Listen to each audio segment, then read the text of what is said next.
In this question, two statements are given. We have to find out the correct option based on the given two statements. In the first statement, it says that glycogen is similar to that of amylose in its structure.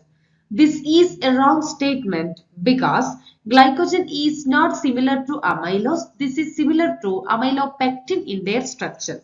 The structure of glycogen can be represented as given here, and that of amylopectin is in the second diagram. So from these diagrams we can say both glycogen and amylopectin have a branched structure which facilitates the rapid mobilization of glucose units when needed.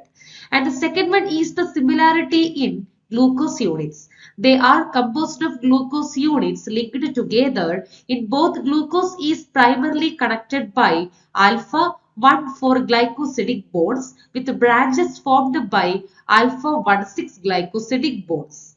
And another one we can say their solubility. Their branched structures contribute to their solubility in water, allowing for easy mobilization of glucose when needed. So the first statement is the incorrect one. And the second statement says that glycogen is found in yeast and fungi also. This is a correct statement because glycogen can be seen in both yeast and fungi. So from these options, we can say the first statement is the incorrect one and the second statement is the correct one. So from these options, the correct answer is option B.